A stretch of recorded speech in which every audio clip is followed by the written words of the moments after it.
Hey, good morning, good afternoon, good evening, class. This is Mr. Arosena, and today I'm just going to go over some quick presentation tips for when you guys present things. I should have done this earlier because you've done a couple presentations already, but I didn't have time to make this. So here we go. Right. So first thing. Here's some slide tips. So when you're making your slides, this is kind of like the first thing a lot of you guys do when you're asked to make a presentation or a project, or I guess when you make a project that you're going to present is to make a slideshow. So here's some helpful tips when creating a slide, and I will try to follow these same tips in this particular slideshow. So first, choose colors that are contrasts of each other. Okay, so what I mean by that is that if you have a dark background, you kind of want a light color to go with it. Here's some examples. Okay. If you have a yellow background like this, choose black because black and yellow are contrasts of each other. Red is actually okay too because red contrasts with yellow really well. Or blue. Okay. If you're thinking back to your art color theory on the color wheel, you want to pick colors that are opposite of the color wheel. Okay. Here's another one. Basically, if you have a bright background, any dark color will do. Third one, here, if you have a dark background, you can use bright colors on dark, like that. Okay? So make sure you choose colors like that. I think I've mentioned on a few of your presentations that your color choice kind of sucks. So hopefully you guys fix that. All right. Next, if you have a picture, don't put text on top of it. It generally doesn't work out very well, because the picture will either distract from what you're trying to say, or sometimes a lot of you guys, for whatever reason, put a picture that has no relevance to whatever you're talking about, and that's actually really, really distracting. Okay. If you do have a picture, make sure it relates to whatever topic you happen to be talking about. Okay.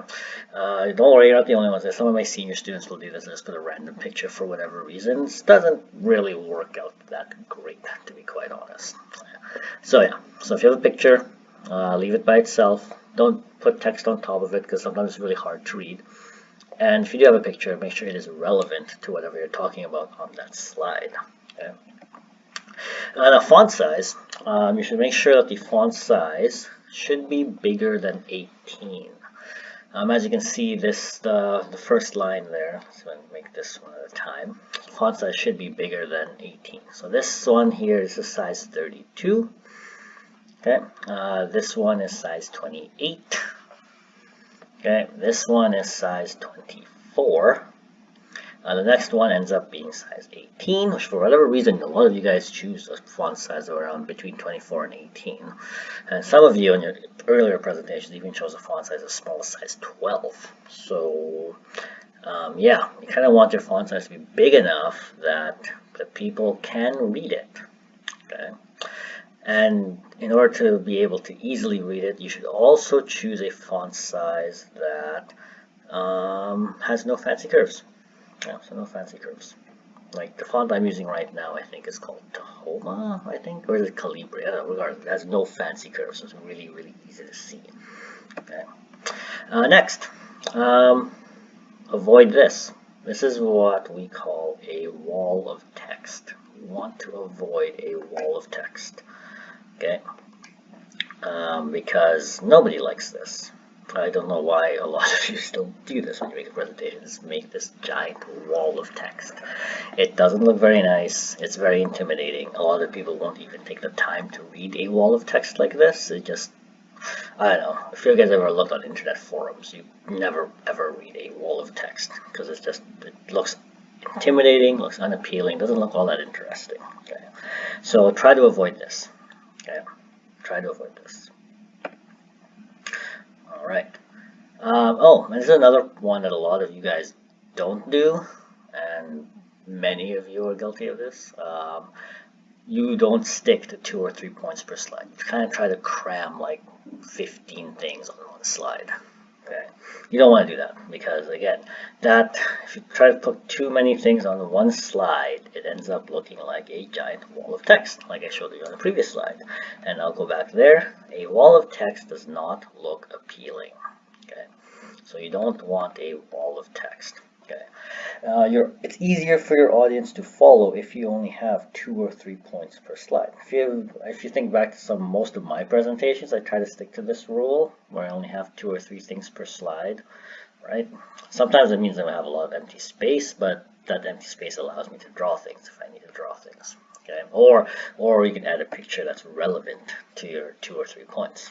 Okay, like I said, if you had more than 3 slides, your slide tends to look like a wall of text, and at that point your audience probably won't look at your wall of text because again, it doesn't look very interesting. It's not very appealing. Okay. All right, next, and this one absolutely baffles me why you guys do this. When you're presenting, be loud. I don't know why you guys aren't loud when you're presenting. You're very loud when I'm talking. So I know you can be loud. So be loud. When you present, it is okay to be loud when presenting. Okay, it's not okay to be loud when I'm trying to present something. So, which means that if someone's presenting something to you, you should not be loud and disruptive. Okay, so be loud. I know a lot of you can be, and if you are not loud, and I know you're one of the loud ones, that's just, I don't know, that's just stupid. Just stupid. I don't know why you don't want to be loud when you have to be, but when you don't have to be, you are loud. It just baffles me. Anyways, last thing, and this is something you guys should all do, which none of you do, I don't think, very few of you do, is to review your presentation. Right? What that means basically is that before you present, which means you guys should be spending some time before the class, make sure you know what you and your group members are going to be talking about. That way you're not reading off the slide. Okay? That's actually the worst thing you can do, is just read off the slide. Okay, this goes back to, I'll go back to this point where you want to go stick to 2 or 3 points per slide. That's fine, because if you stick to 2 or 3 points per slide, then it allows you to talk to the audience and discuss and explain what your topic is about. Okay. If you think back to many of my lessons, I don't actually read off of my slide, at least not the entire presentation. I might read off the slide at the beginning of the slide, but then I'll talk more about it. Right? And that's what you guys should be aiming to do. So if you stick to your 2 to 3 points per slide, but then elaborate or expand on each of those 2 or 3 points, then that would be great. Anyways, so those are some quick presentation tips you guys should consider and you guys should practice during this time, because your next presentation I will be looking to see if you've improved on this, or at least improved on your presentation skills.